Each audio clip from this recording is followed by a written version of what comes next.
Welcome to SuprajaTV Telugu. Please subscribe our channel SuprajaTV Telugu. ఈరోజు సొరకాయ masala curry ఎలా తయారు చేసుకోవాలో చూపిస్తాను.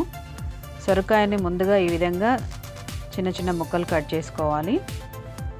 కట్ చేసి పెట్టుకొని దీంట్లో కొంచెం కారం వేసుకోవాలి. 1 చెంచా కారం వేసుకోవాలి. 1 చెంచా గరం మసాలా, 1 చెంచా జీలకర్ర పొడి, 1 చెంచా ధనియాల పొడి వేసుకోవాలి. దీంట్లో అల్లం వెల్లుల్లి పేస్ట్, కొంచెం పచ్చిమిరపకాయలు కూడా వేసేసుకోవాలి. వేసుకొని ఇవన్నీ కలిసేటట్టుగా కలుపుకోవాలి. రుచికి సరిపడా ఉప్పు వేసేసుకోవాలి. ఇవన్నీ ఇంగ్రీడియంట్స్ కూరకు మొత్తానికి సరిపడా వేసుకోవాలన్నమాట ఫస్ట్గానే, ఇంకా తర్వాత వేసుకోవాల్సింది ఏమీ ఉండదు. ఈ విధంగా కలిపేసుకొని పక్కన పెట్టుకొని ఇప్పుడు తాలింపు రెడీ చేసుకుందాము.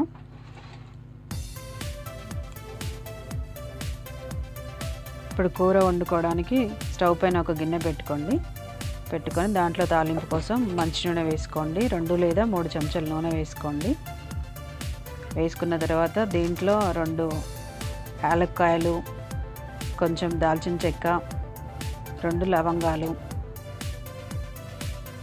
1 ఆకు వేసుకోవాలి, బిర్యానీ ఆకు, కొన్ని ఆవాలు, కొంచెం జీలకర్ర వేసుకోవాలి. వేసుకొని ఇవి చిటపటలాడుతున్నప్పుడు ముందుగా కట్ చేసి పెట్టుకున్న ఉల్లిగడ్డలు వేసుకోవాలి. వేసుకొని ఒకసారి కలిపి పెట్టుకుంటే ఉల్లిగడ్డలు మగ్గిపోతాయి. కొంచెం పసుపు వేసుకోవాలి.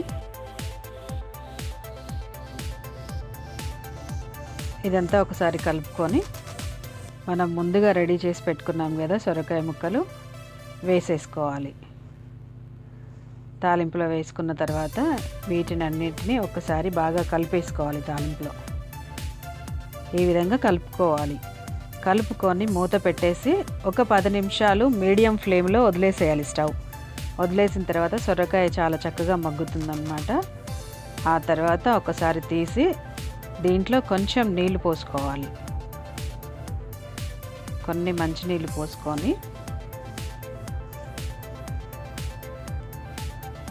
ఈ విధంగా కొంచెం మంచినీళ్ళు యాడ్ చేసుకుందాం. యాడ్ చేసుకొని ఒకసారి కలిపేసి మూత పెట్టి ఒక 10 నిమిషాలు ఫుల్ మంట పెట్టేసేయండి. పెట్టేసి ఉడికేంత వరకు వదిలేస్తే సరిపోతుంది. ఒక 10 నిమిషాలు అయితే ఉడికిపోతుంది. చూడండి ఉడుకుతుంది. మసాలా కర్రీ రెడీ అయిపోయింది. చాలా చాలా టేస్టీగా ఉంటుంది సొరకాయ మసాలా కర్రీ. మూత పెట్టి కాసేపు వదిలేసేయండి. స్టవ్ ఆపేసి చూడండి టేస్టీ మసాలా కర్రీ రెడీ అయిపోయింది సొరకాయతో. ఈ విధంగా చాలా రుచిగా కూర తయారు చేసుకోవచ్చు. చాలా చాలా టేస్టీగా ఉంటుంది. ఈ వీడియో మీకు నచ్చినట్లయితే లైక్ చేయండి, షేర్ చేయండి, అదేవిధంగా సబ్స్క్రైబ్ చేయడం మర్చిపోకండి. డైలీ అప్డేట్స్ కోసం పక్కనే ఉన్న బెల్ ఐకాన్ని ప్రెస్ చేయండి.